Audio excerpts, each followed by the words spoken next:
opportunity to introduce to you our keynote speaker for today, who we are very, very happy to have with us. Karl Shallowhorn is Director of Community Advocacy for the Mental Health Association of Erie County and for CompHere. He has a background in mental health counseling, addiction counseling. He's written much and presented much on mental health issues and destigmatization of mental illness, and has done a great deal to raise awareness, to raise consciousness about many of these issues in the community. Besides that, he has a very warm and engaging personality that people, I think, just gravitate to, and he's just a good person. And I am just delighted that he is so great, that he has so graciously accepted the invitation to come and talk with us today. And it is my great honor to present to you Karl Shallowhorn.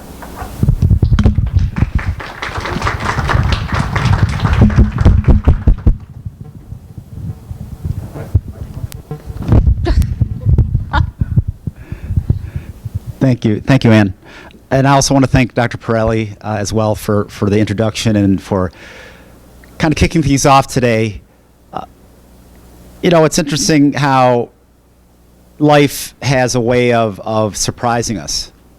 And it's interesting over time, it seems like surprises happen regularly.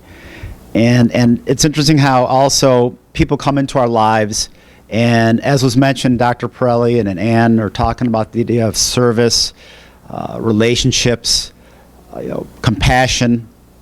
All those things are so important when it comes to our mental health and when it comes to the lives we live every day. So that is really, for me, sort of like one of the underlying themes, I would call it, of what I do and what we hope to do every day. So as Ann mentioned, I'm the Director of Community Advocacy at the Mental Health Association of Erie County and CompHere Buffalo. I've been there now for over 3 years. And right now, I do a lot of training in the area of mental health and mental health first aid, which is an evidence-based program. We do programming for businesses and organizations on mental health in the workplace. So a lot of what I try to do is help in terms of, as was mentioned, destigmatizing mental illness, helping people to understand that we're all touched in some form or matter with, with those we know or even ourselves who might live with a mental health condition. So let me give you a little bit of a background from where I'm from. I worked in the 90s, between 1992 and 1998, at the Buffalo General Hospital Alcoholism Clinic. That was back when there was a separation actually between addiction and, substance use and alcohol use. And so I worked there for about 6 years, and then I transitioned at that point to going for my master's degree from Buffalo State College, where I received a master's in student personnel administration.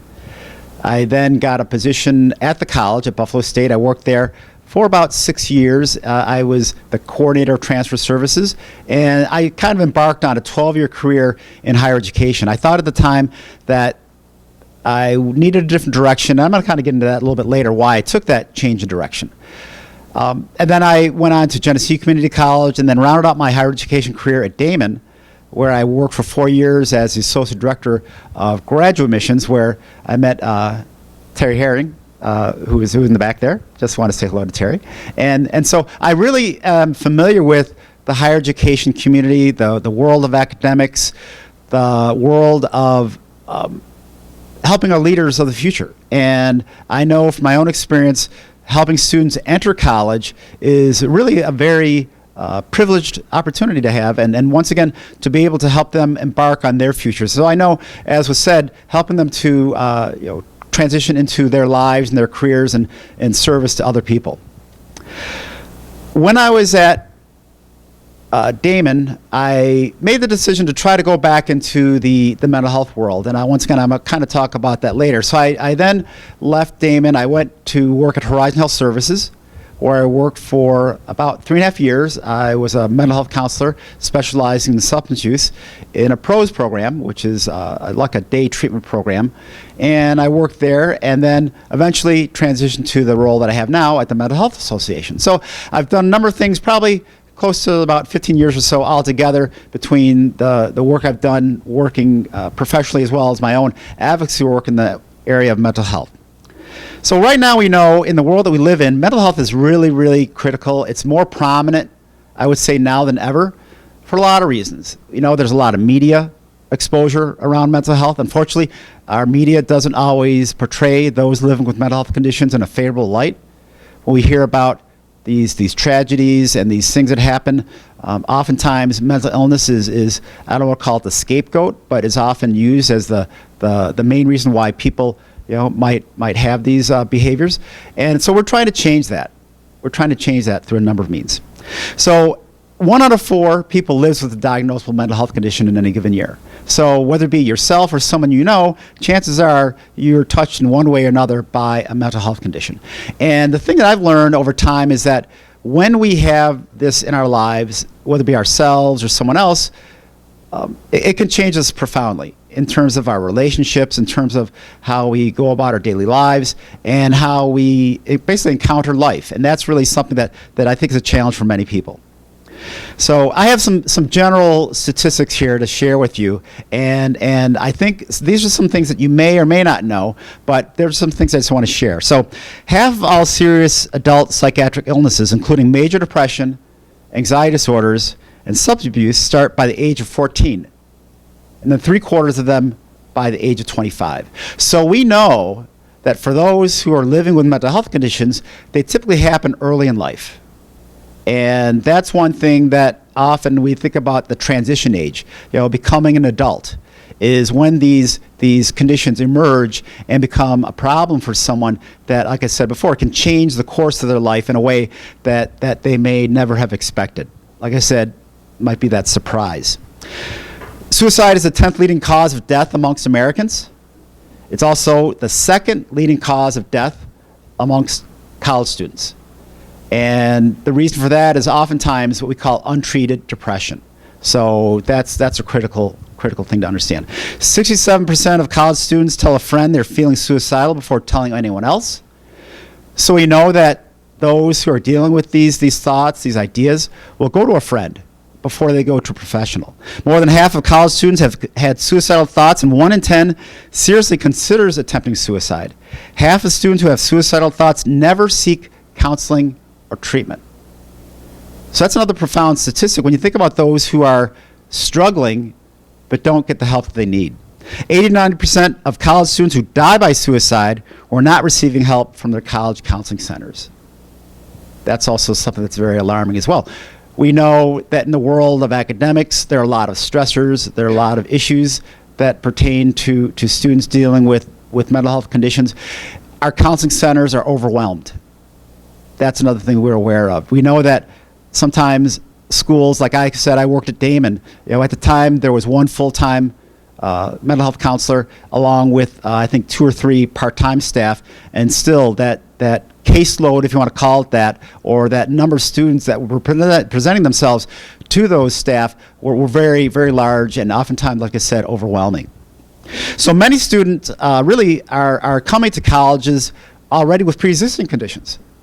So even though there is that age of onset, like we mentioned before, between that age of 17 and 25, often they are coming here with already a condition that has been diagnosed. So that's something that's realized as well. Almost 1/3 of all college students report having felt so depressed they had trouble functioning. Mental health issues in the college student population, such as depression, anxiety, and eating disorders, are associated with lower GPA and the possibility of dropping out of college altogether. More than 80% of college students felt overwhelmed by all they had to do in the past year, and 46% of them felt that they were hopeless. And I was one of those students. When I was in high school, I was typical. I was a athlete. I was a good student. I had good grades. I was involved in activities. And I was really looking for a great future ahead of me. I was accepted to a school, General Motors Institute, which was in Michigan at the time. Actually, it's now called Kettering University. And General Motors Institute is a engineering school that basically has a co-op program where you would work for 3 months and you'll go to school for 3 months and alternate that for 5 years to earn your engineering degree. Now, mind you, if you know me, you know I'm not an engineer. I don't have that kind of brain. It doesn't work that way. So, but I went there like sometimes students do because of parental influence, because thinking that's what I'm supposed to do, and that's how it turned out. So I went to General Motors Institute and really wasn't prepared for what I was going into. I arrived there very naive. I arrived there very vulnerable, away from home for the first time. I'm an only child. I'm also adopted. So I was going from a very sheltered environment to one where things were wide open. I could do basically whatever I wanted. And so I got there and essentially was immediately immersed in a culture that I wasn't prepared for. It was a very much a work hard, play hard kind of environment where the academic rigor was very, very stressful, very high, very intense. So I was there in that environment, and I recall the very first week of classes when I went to a fraternity party. It was actually a rush event. And of course, if you know about rush parties, that's where they're trying to recruit students to become members of their fraternities. And I went to this fraternity party and was asked to come to one of the members' rooms, and I came in and I saw these students sitting around and they were passing around something, and I joined in. And I had like the greatest feeling in the world. I thought, this is it. I've discovered, what I've always been looking for. And it was interesting. It took virtually no time whatsoever before I was immediately hooked, addicted, whatever you want to call it. And now, mind you, I'd had experience in high school with drinking, but this took it to a whole different level where I was finding myself using on a regular basis and using to deal with the stress. And I also had other conditions when I was in college. I had physical conditions that were manifested from the stress that I was under. I had, a period of severe migraine headaches. I had, bursitis. I had all these things that were occurring to me physically that were manifestations of the stress that I was under. So I got it through my first semester really by, the skin of my teeth, you could say. I managed to pass all my classes, and then I entered into the co-op phase for 3 months. I was working in Lansing, Michigan for Oldsmobile. And that was when I really had no responsibility aside from going to work, no schoolwork. And I was actually making good money. So that was my opportunity to really just let loose. So I did that. And so for the next several months, I really, got heavily into drugs and alcohol. And I came back to school for my second semester, really in a position where I kind of reached that point of no return. There's no going back. So as time went on through that that second semester, I was failing my classes. I was calling home, trying to get money, and I found myself going deeper and deeper and deeper into this state of fear and eventually paranoia that resulted in me really getting to a terrible, terrible place. I recall one day I was in an organic chemistry class, and this class actually had a quiz every day. We went. It was like 3 times a week. So I remember going to this class and sitting there in this auditorium-style seating, and I actually cheated on this quiz. And I thought that the professor knew I cheated because I thought he could read my mind. That's where I'd gone, that type of thinking. So I walked up to him after the class. I looked at him. I said, I don't remember his name. I said, Dr. So-and-so. I said, I cheated on the test. He said, oh, listen, don't lose sleep over it. No big deal. And I freaked out because I thought he knew I was losing sleep. I thought that he knew that I was having that kind of difficulty. And so I freaked out. I walked up to a friend of mine, and I looked at him in the eye, and I said, I think I'm cracking up. And at that moment, there was a student standing by the side, and I remember his look. I remember to the day what he looked like and how he expressed himself. He looked at me like I was the lowest thing on earth.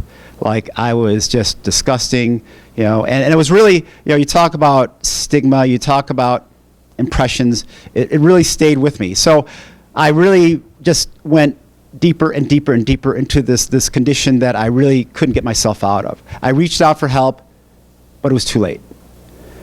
So I end up finding myself that last week, or that middle of the week rather, of the semester, and it was coming up on Friday the 13th. And in my mind, I knew something bad was going to happen on Friday the 13th.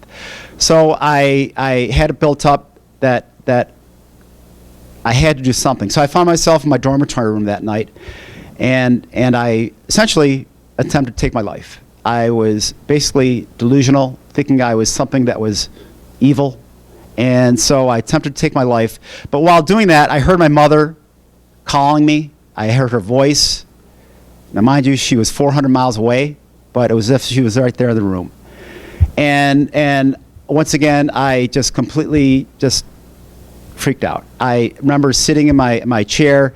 I became catatonic. I wasn't moving. I was just basically sitting there. And I heard a knock on the door, and the residence hall director came in and said, "We better get him to the hospital."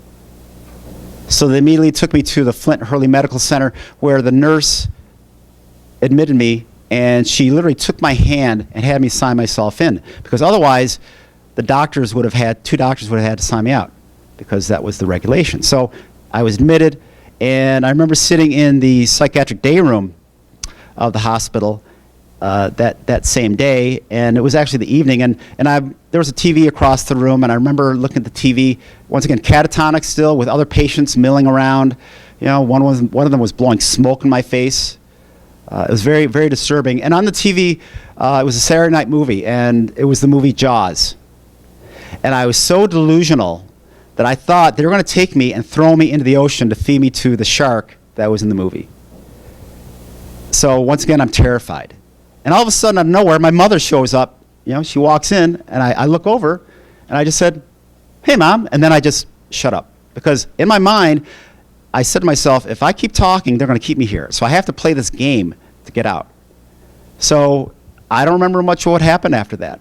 I do recall, waking up in the Buffalo General Hospital, Community Mental Health Center, which used to be called 80 Goodrich. And I didn't know where I was. I didn't know what happened. They had given me some type of tranquilizer to get back to Buffalo. And when I woke up, it was dark. I walked to the side of the room. There was a big window, and I looked outside, and there was a parking ramp with the words "in" and "out." So I looked out, and I thought to myself, that must be where I'm going into hell. So I had that delusion. So what did I do? I walk over, I picked up a chair, I tried to throw it through the window. And the chair broke apart. Two of the aides came in. They gave me a shot. And that was really the beginning of my journey of living with a mental health condition. So I don't even remember how long I was hospitalized at that point. It was 1981. It was probably a good couple months, I would imagine. I don't know. I don't remember.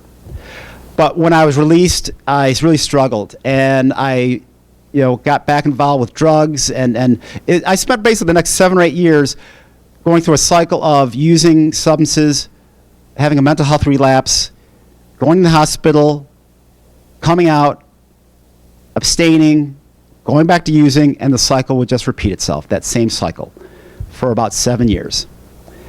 Now, during that time, I was actually admitted to the Buffalo Psychiatric Center along with Buffalo General. I was in the Buffalo Psychiatric Center twice. And that was something that was really a real shock. I was in a ward with men who were basically there for life.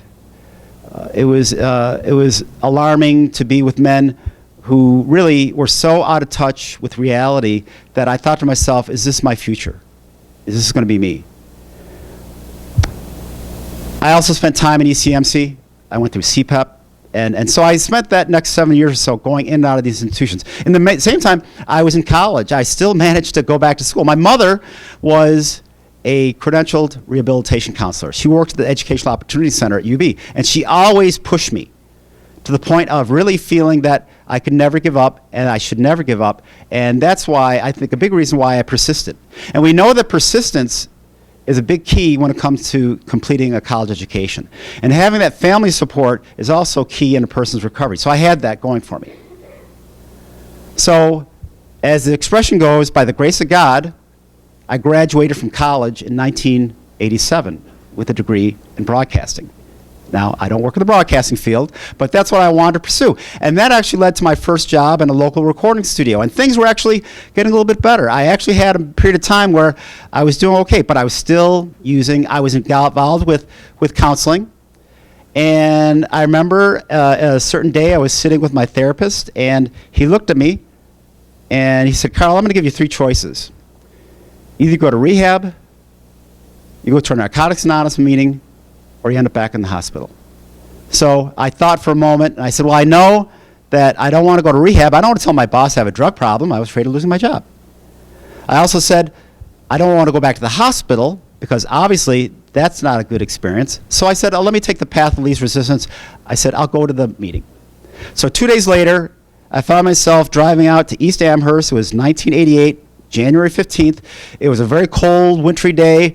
I didn't know really what to expect. I drove into this church parking lot. It was St. Pius Church on North French Road, pulled into the lot, parked my car, walked up to the door, looked inside, and I saw all these young people in there laughing, joking. I thought to myself, this cannot be an NA meeting. What is this, like some kind of church group? I really thought it was like some kind of youth group. So I got back in my car, and I was once again terrified. I held onto the wheel, and I thought to myself, I don't know. I was frozen. I couldn't move. So fortunately, a car pulled up, a couple cars down, and a young man got out. So I got out of my car. I walked up to him. I said, what's going inside? He said, oh, it's an NA meeting. I said, oh, okay. We walked through the doors together. And that was really when I learned that I didn't have to do it all by myself. And even though I'd had the experience of having therapy, psychiatrists, family, this type of experience was totally different. It was a peer experience. It was mutual support. It was the idea that, the wounded healer. So the people that I encountered when I got into 12-step recovery were like me. And that's really where I found that I could relate to others and I was accepted for who I was. See, because before, in the drug culture that I was involved in, I always had to be who you wanted me to be, to fit in, to get what I wanted. But now I was in a place where I was accepted and I didn't have to put on the mask. I didn't have to be someone else. So I really fell head over heels into the program. I immersed myself in it. I was going to meetings almost daily. I really embraced the program. And that was, my clean date is January 17th, 1988. I have not used any, mind and mood altering substances, illegal substances since then. And it's remarkable how in that time I've really learned so much about myself, about the world we live in, and how we relate to others. Because in that program I learned about having healthy relationships. I learned what it means to be, as was said before, responsible. I learned what it means to be compassionate. I learned what it means to have empathy. So by doing all those things in the program, being of service, that's actually a core part of the 12-step programs. I go to NA, we have a symbol, it's a diamond, and the 4 parts are self, God, society, and service. So despite what you hear about 12-step programs, that's what it's about. Self, God, society, and service. And for me, that really became something that I learned to live by. And that's why I became a counselor. I got to the point where I really enjoyed the environment. I enjoyed meetings. I enjoyed recovery. So I said, well, let me pursue this. So I went to Erie Community College. I took the classes to become a counselor. And I ended up, getting through the program. And I remember one day I was in an internship class with Rick Rashowski. I don't know if anybody knows Rick Rashowski. He's an icon in the local mental health substance use world. He was my professor at the time. He's now VP for Academic Affairs at ECC. And so he came up to me one day towards the end of the semester in the internship class, and he gave me a piece of paper. And I looked at it, and it said, Gary Baltz, entry-level position at Buffalo General Hospital with a telephone number on it. And I was like shocked. I was like, wow. So I called the number, and I got an interview. And I was so excited. And so it was funny. At that same time, a couple days later, I met my wife Susie. And it was a Sunday before Memorial Day, and so we struck up a conversation, and she asked, so what do you do for a living? I said, I'm an alcoholism counselor. And she said, my father's a psychiatrist. So that really was kind of interesting. I don't think it's a coincidence, but kind of interesting. So we developed a relationship, but at the same time, I started this job. And when I started the job, it was in the same building where I was first hospitalized in 1981, in the Community Mental Health Center. In fact, I got an office first in a small part of the clinic, but then one of the staff left, so I got her office. This was basically only a couple weeks into the job. I remember walking into her office, and there was a window. Now, this is in the lower level. And I walked up to the window, and I looked outside, and there's the same parking ramp with the words in and out. And I thought to myself, I must be coming out of hell. It's like life had gone full circle for me. And so by coming out of that, it just taught me and it showed me that anything is possible. Anything is possible. So from there, I worked at Buffalo General. I had a 6-year career there. But I was still in therapy. I was still going to counseling. I was still seeing a psychiatrist. I was taking medication, as I had done up until that time, and as I still do today. I got to a point, however, where I was experiencing some hypomania, which is essentially where my symptoms of bipolar disorder were there, but just not at the level of full-blown mania. I was still sort of hyper-aroused. I was, experiencing some sleep problems, but nothing that was really evident to others around me. In fact, I didn't even realize it myself. But I made a big mistake. I remember going to my therapist, my psychiatrist rather, and saying, well, I don't think I need to take this medication. So I was actually on 2 meds, and one of them was antipsychotic medication. And so she said, well, no big problem. It's only a placebo dose. Now, whatever that's supposed to mean. So, in other words, it's only enough to make me think that it works, but that's how she posed it. So that medication was taken away. Within 2 weeks, I was in a full-blown manic episode. Now, mind you, I was working as a counselor. My wife was pregnant, and my future hung in the balance. I ended up experiencing this manic episode, and I ended up having to take 3 months out of work. I really had to regroup. I had to, stabilize. After that manic episode, I went to a very deep depression, which is certainly often the case with bipolar disorder. So it took me that amount of time to really regroup and come back, and I did. Fortunately, I was able to come back. And the people at the clinic and the hospital were so kind to me. They allowed me to return. They gave me the time off, and they allowed me to resume my responsibilities. They eventually changed me to a position that was much less stressful. But then at that point, I thought to myself, well, gee, I'm really feeling that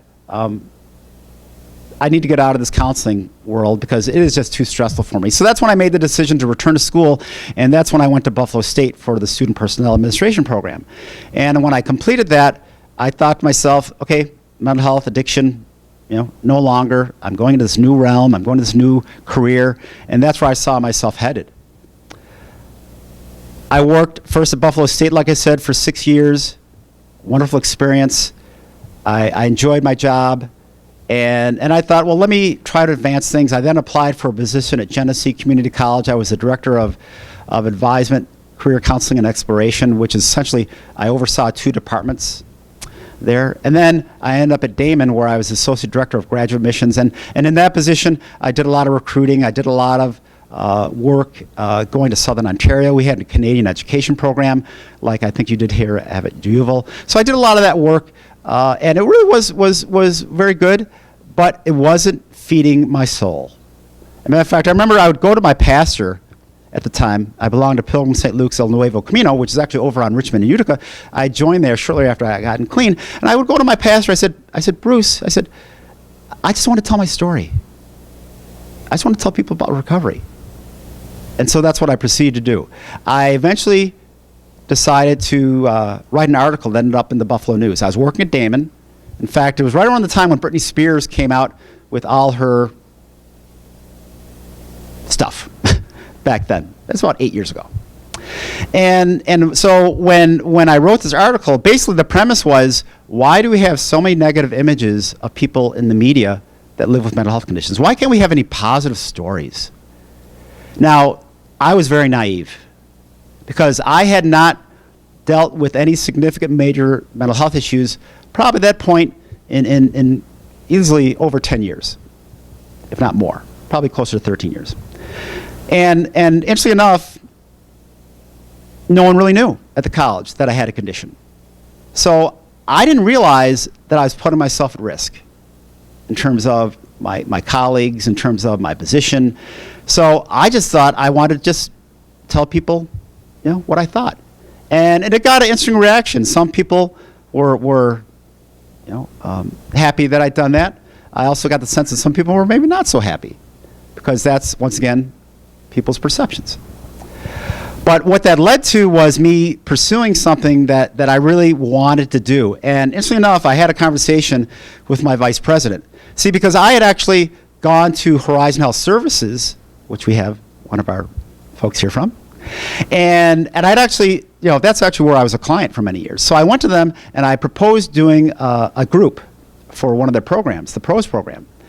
And I asked about being able to help out, and I'd been doing some blogging about mental health, and I proposed this idea for the group, and they said, sure, come on in. So I called the group Working on Wellness, and I actually ended up writing a really brief book about that. But anyway, they allowed me to come in. I developed this 10-week program for the clients, and I worked there on a per diem basis, and people from Damon allowed me to do that. I'd go during my lunch hour, I'd kind of go over and run the group and go back to work. But that's really why I began to get the idea. I really want to do this, for my life. I want to go back into the field. So I had this conversation with my vice president one day, and she said, Karl, if this isn't your passion, meaning working in admissions, then you need to find out what it is. Well, I already knew what it was. I just need to have that little kick to go in that direction. So what did I do? I contacted Horizon. I said, are there any positions available? And they graciously, hired me. And I worked full time in that PROS program for about 3.5 years. And when I was there, I realized that there's a lot to learn about people and the idea of connections and relationships.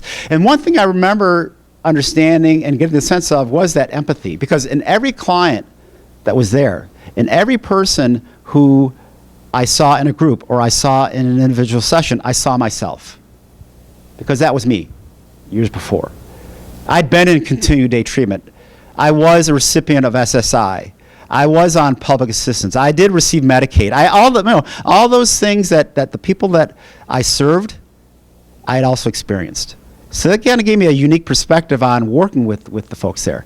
But I remember, it was such a fulfilling, thing that I was doing that I really, really, became more in touch with myself as much as anything in terms of my own mental health. It also gave me the opportunity to learn about mental health, more specifically about, diagnoses and the more technical side of things, I guess you could call it.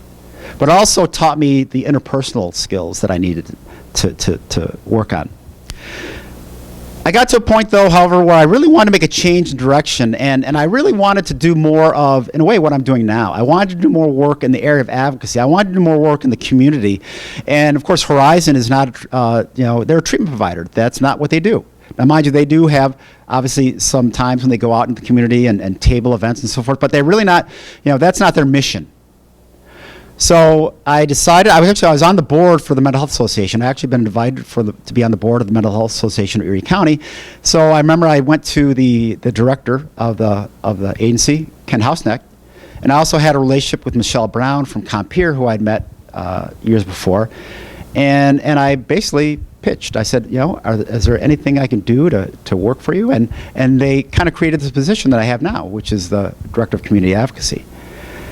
And, interesting enough, when I took on this position, I didn't know what to expect. I didn't know where it would go.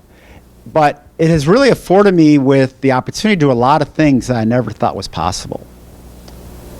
And that's really what it comes down to. I think in our lives, we have to think big. And we have to acknowledge that there's things we can do that perhaps we don't even think we can do. In the time that I've been around this world and this life that I have, I've taken a lot of risks. I took a risk when I took that first job at Buffalo General, because honestly at the time I didn't think I was even prepared, but I took the risk. When I went to the higher education realm, I remember I was actually saying to Ann, when I took on the position as coordinator of transfer services, the first day of the job I had to speak to a group of about 300 transfer students, and that was being thrown into the water. But it was a risk, but it paid off. When I took the position at Horizon, it was a risk, but it paid off. So I've learned over time that, there's such things that we call healthy risks. These weren't the kind of risks that would be harmful to myself or someone else. These were the risks that allowed me to grow. And I really believe that's what it's all about. Taking these risks, going forward, and really not letting fear, take you out. So I continue to do these things, and it's been interesting being able to learn more about the community, learn more about the world of mental health, and do those things that really can help people learn and grow. So it's been quite an experience, and in fact, to the point where right now I'm feeling more fulfilled than I ever have in the work that I do. And a lot of it is because, as was mentioned earlier, the idea of service to others, the idea of being able to share my experience and know that no matter where I go, someone is going to either relate or get something out of it. It's interesting. I do a lot of talks and presentations for work, and it never fails. Someone will come up afterwards and say, I thank you, or I have a brother, a sister, a mother, a friend who lives with this, and what can I do? It's interesting. In the last, say, 6 to 8 weeks, I've had several people, some I know closer than others, come to me and say, what can I do? Oftentimes it's parents of that transition age, or even adult children who don't know what to do, if their child is having trouble. And that is something that I really feel for. I really feel for these parents because I have 2 daughters myself. Like I mentioned, I had a daughter when I had that episode. I have a second daughter. My younger daughter is a freshman at the University of Buffalo. My older daughter actually graduates next Saturday from SUNY Oswego. And I can't be more proud. She's my daughter, Sarah. Sarah is, on a side note, Sarah and actually my daughter, Lily, they did not take the path that I was on, thank goodness. And it's interesting how, having, good family support, communication, being willing to talk, I think has really allowed for them to understand maybe what to do in their lives and how to follow their passions, but also how to take care of themselves. Because for any of you who are parents, that our children really look up to us and follow our example. And so I know that with my children that they've done that, and I hopefully they will continue to do that. But I think in the same respect, we have to remember too that we're all individuals and we all have our own path. So for me, I know that I've been blessed. I've had opportunities I never thought I would. It's interesting, when I was working at Damon, I actually had the opportunity to go to China twice. Now, I never, ever, ever, ever would have believed that I would be in China. Who would have thought? I was, in the psychiatric center at one time in my life. But I remember standing on the Great Wall, and that was really pretty cool experience. They have Starbucks at the Great Wall? They do. In fact, I bought a cup for my wife, and I actually left it there. I left it. I forgot it, so I was really bummed. But it's amazing, the places we can go. It's almost like that Dr. Seuss book, oh, the places you will go. And that's sort of like how life has become. And it's interesting how right now I still am open to opportunities. I'm still open to what life brings. And it's amazing how when we open ourselves up to those opportunities, then anything can happen. Anything can happen. And I really believe that by being grounded in terms of one's mission in life, one's purpose, that's how those things can happen. One big core part of my recovery program, of course, I certainly have used medication, I've used therapy, I've used family support, friends, 12-step programs, but I also have, one of my core beliefs is around spirituality, and incorporating spirituality in my life so that I can find that sense of something greater than myself that can help me in times that perhaps I might be struggling. So in those early days, when I was sick and I was going in and out of hospitals, I would try to tap into that power greater than myself to get through those moments. And I really believe that that's what helped me in many ways.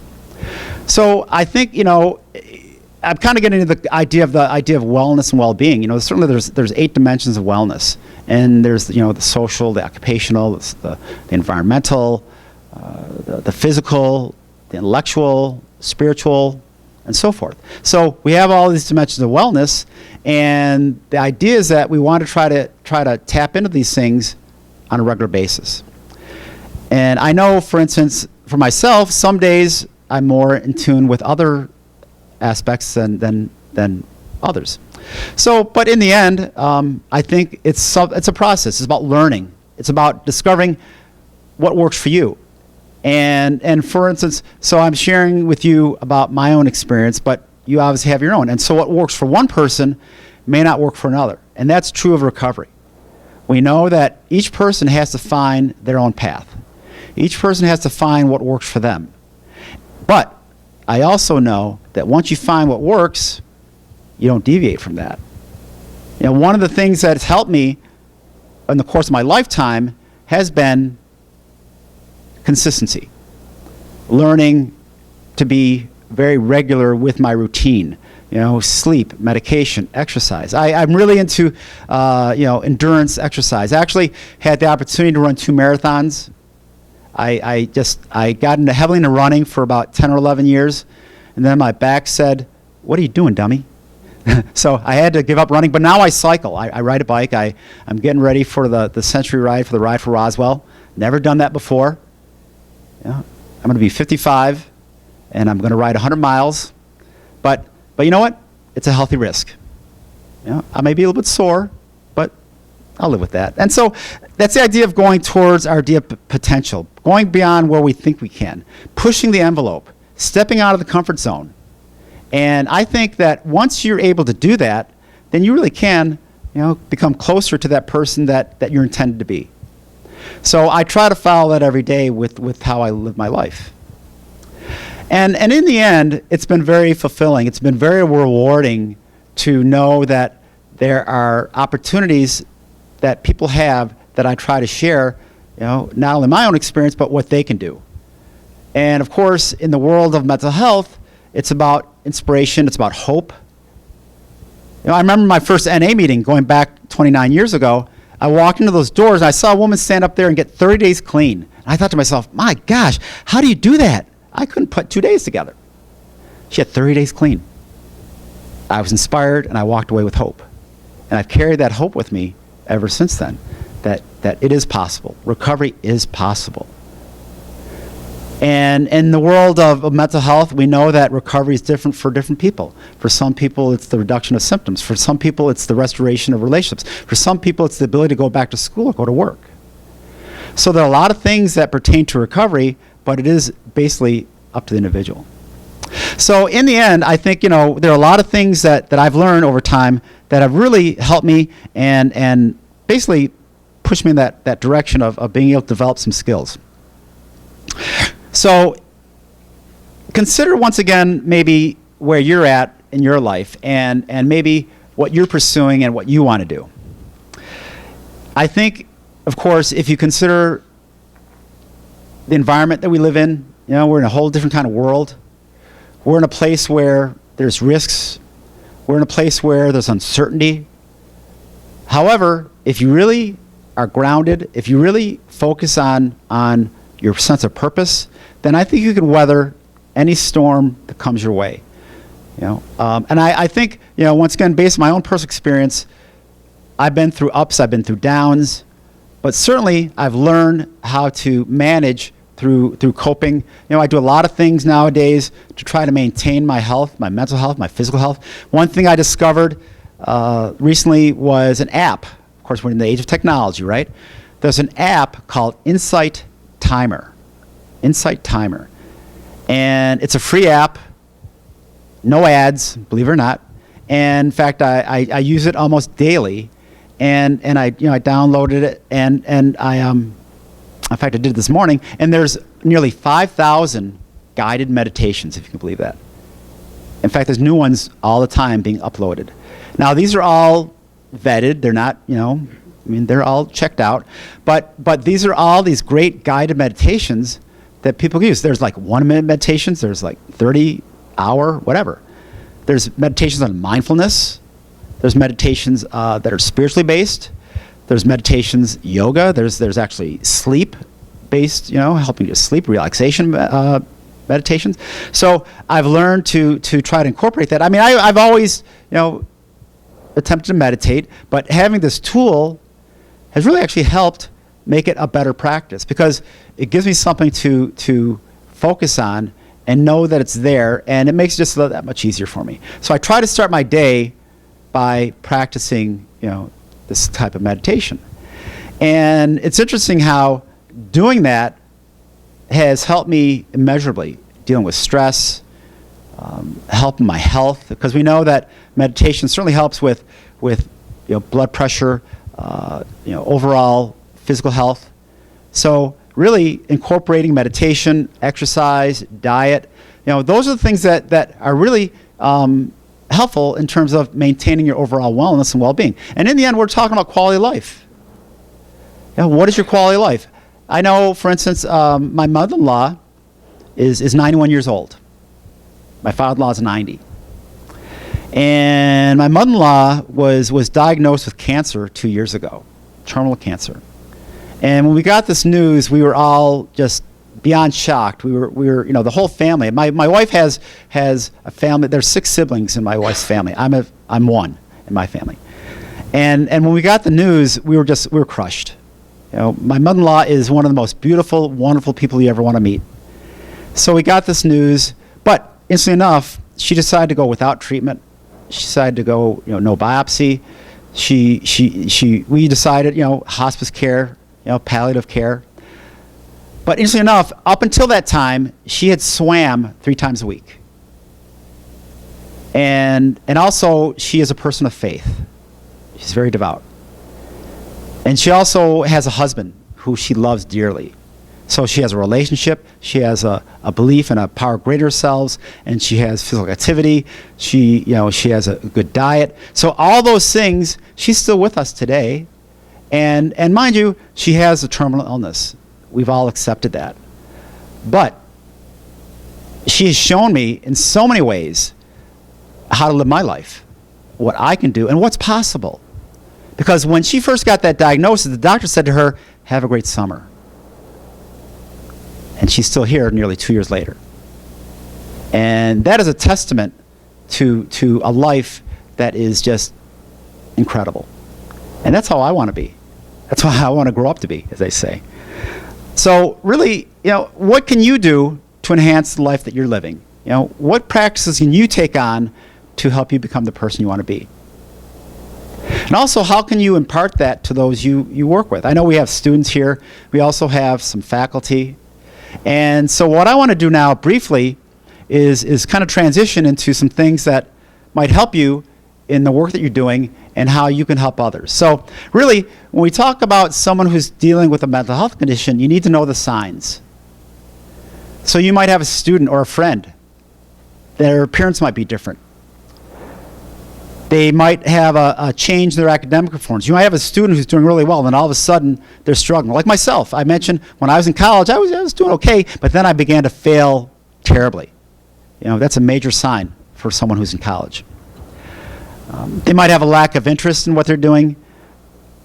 They also might write about dark topics. I was actually at Hilbert College last Friday. We did a presentation for their faculty there. And one of the faculty members asked a question.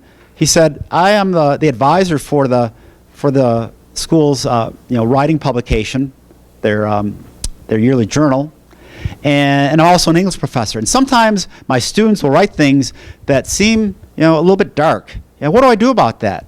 Do I say anything?" And of course, if you see something, say something. That's the whole idea. If you see someone who is either writing or expressing thoughts that might be concerning you, then you certainly want to step in and ask them, is there something I can do to help? Is there something you need? Is there anything that you're going through that might be difficult? But we need to acknowledge, though, that you don't have to be the expert. You don't have to be the one to fix the problem. You might just be the one to refer that person to the appropriate level of care. So you might refer them, say, to the counseling center. You might refer them to a community provider. But in the end, acknowledging and realizing that there's a problem is really important.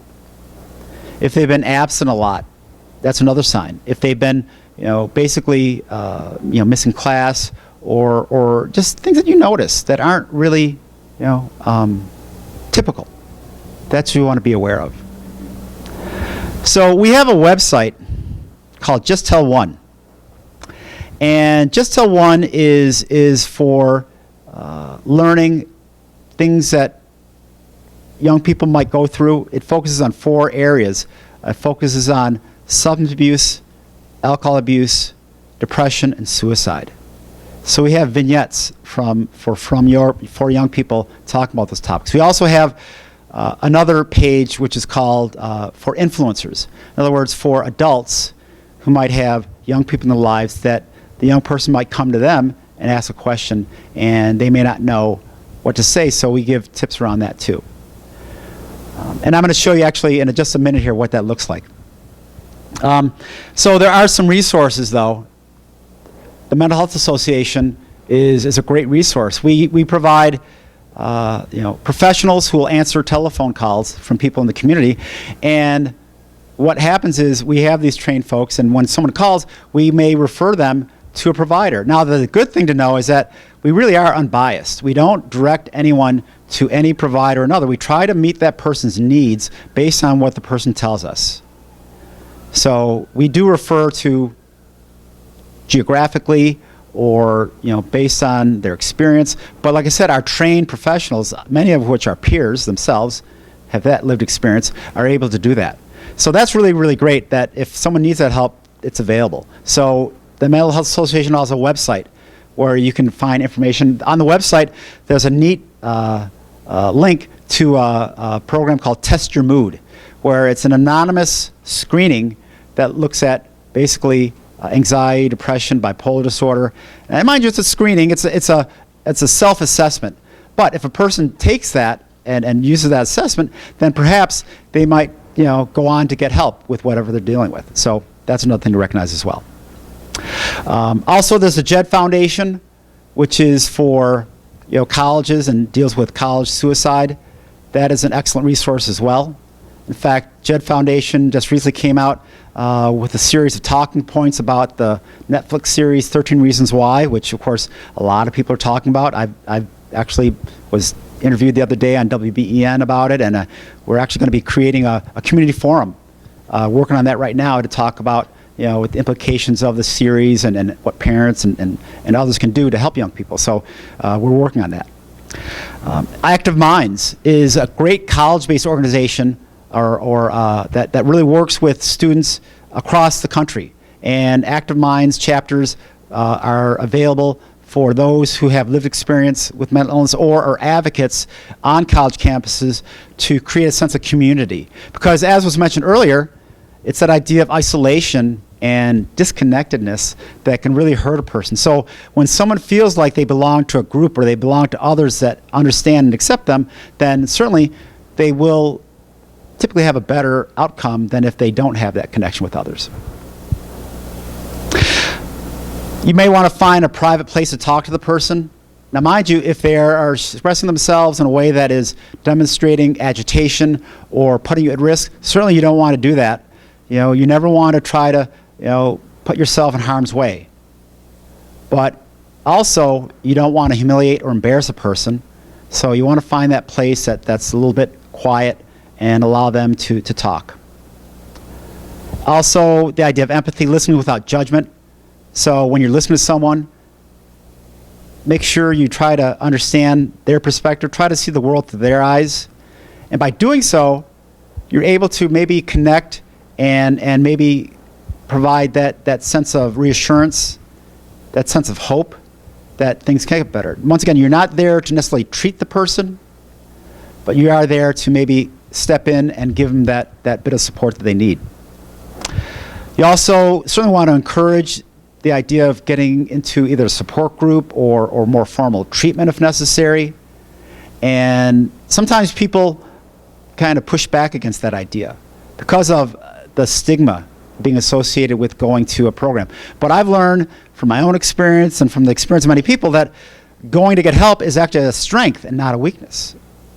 And being able to do that can be scary for folks. And so we need to reassure them that it's going to be okay. I've talked to especially many young people that feel like they're going to be either looked at differently or labeled. We have to get past that. And then also finally there's crisis services, which we have Shelley here from today.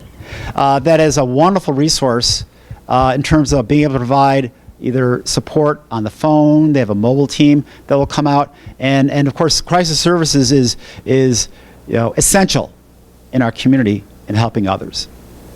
And then of course we have the psychiatric emergency rooms at ECMC and Bry-Lynn. So depending on the level of care that's needed, but the idea is getting that person to the appropriate level of care so they can get help. So what I want to do real briefly is show you the Just Tell One website, and then I think we have just a couple minutes to open up for questions. So let me just do this. I'm going to pull this up, so bear with me for a second while I try to figure out what I'm doing.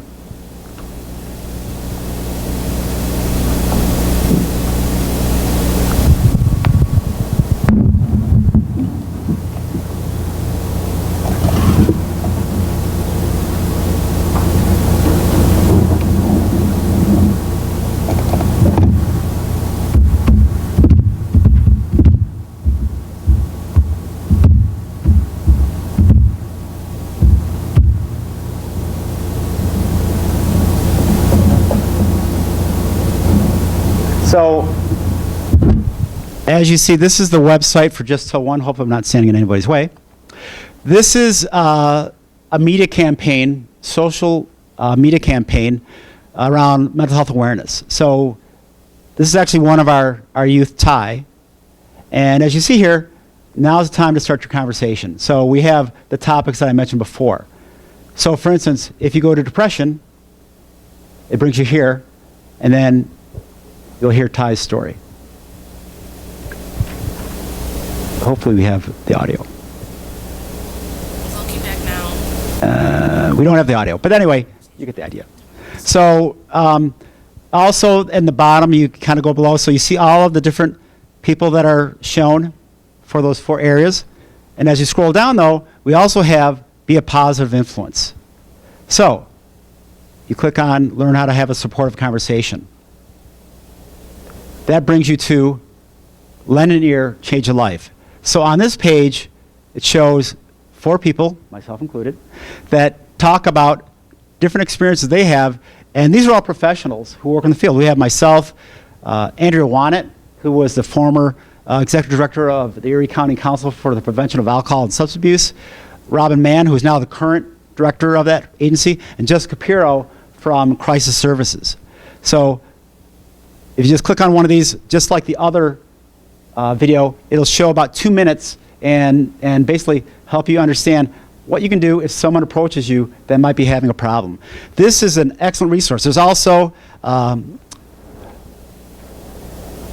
other things as well. There's a toolkit, I believe, if I just scroll down here.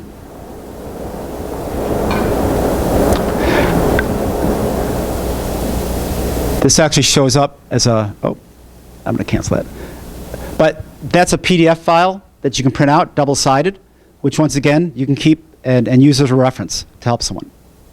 So the point is this: no matter what your role is, no matter what you do, whether you be a faculty member, a staff member, even a student, a friend, this is a great resource for helping you to reach those that might need it.